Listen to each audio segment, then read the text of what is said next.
हमारी लाश आप गोपीगंज जलवा देना, फूल दे देना। हम खुद मरना चाहते हैं, इस सरकार में खुद मौत चाहते हैं। ऐसे सरकार से, ऐसे निकम्मे अधिकारी से हम जानते थे। हम 20 तारीख तक ना पहुंचे, इसलिए हमारी साजिश है। हम चुनाव में न रहे, इसलिए साजिश है। विनीत सिंह जैसे माफिया को रामलली ने हराया है, जो आज राष्ट्रीय संत बना। पूर्वांचल की राजनीति में इस समय सियासत का पारा चरम पर है।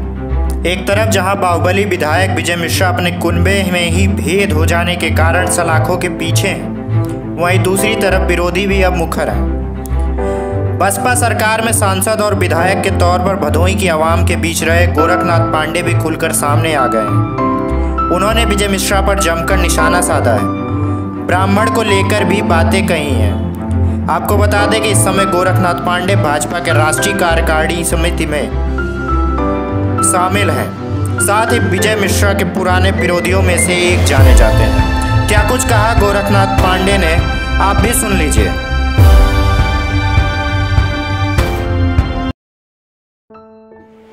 उस समय ज्ञानपुर क्षेत्र से भाजपा से विधायक था और चुनाव चल रहा था, और चुनाव के दरमियान वो भी चुनाव लड़ रहे थे, विजय मिश्रा, और हमारे रीपोल के दिन हमारे छोटे भाई रामेश्वर नाथ पांडे और दूसरे भाई त्र्यंबक नाथ पांडे पोल पर गए थे।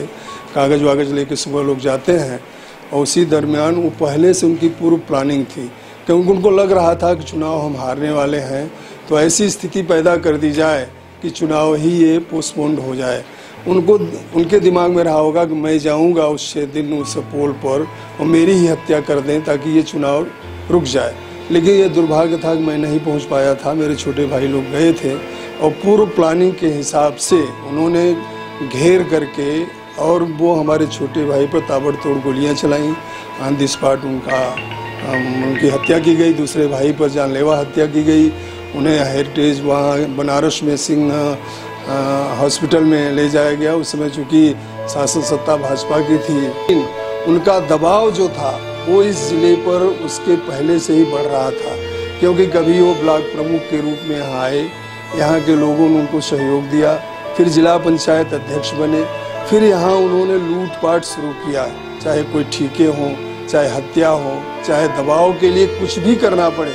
बड़े से बड़े लोगों पर उन्होंने अपना आधिपत्य जमाने के लिए, अधिकार जमाने के लिए, और विशेष रूप से ब्राह्मणों पर, क्योंकि ब्राह्मणों का क्षेत्र रहा है, यहाँ ब्राह्मण नेता रहे हैं, कभी श्याम धर्म मिश्रा रहे हैं, कभी बंशीधर पांडे रहे हैं, कभी मेरे विधायक और सांसद के रूप में मेरा भी कार्यकाल रहा है।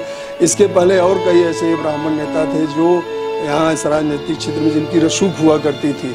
उनके दिमाग में आया पहले इनको दबाया जाए। इतना ही नहीं, पूरे पूर्वांचल में, चाहे भदोही हो, मिर्ज़ापुर हो, इलाहाबाद हो, आगे के ज़िले हो, बलिया, जितने भी ठीके पर ठीके होते थे, चाहे वो गंगा घाट बालू का हो, चाहे सड़क का हो, चाहे ये शराब का हो, चाहे किसी भी तरह के ठीके विजय मिश्रा के नाम से चला करते, तब भी चलते थे, आज भी चलते हैं। मेरा हाई कोर्ट में, जबकि मुलायम सिंह उस समय मुख्यमंत्री हुआ करते थे, मुकदमा वापस लेने की प्रक्रिया शुरू की। हम जाकर उनसे गुहार लगाए कि मैं विधायक रहा, मेरे भाई की हत्या हुई, दूसरे भाई पर जानलेवा हमला हुआ, महोदय इसको आप इस तरह से कर रहे हैं, अच्छा नहीं कर रहे हैं। फिर किसी तरह से जब शासन परिवर्तन हुआ, मायावती जी का शासन हुआ, तब जाके ये मुकदमा स्टैंड हुआ, आज हाई कोर्ट में चल रहा है।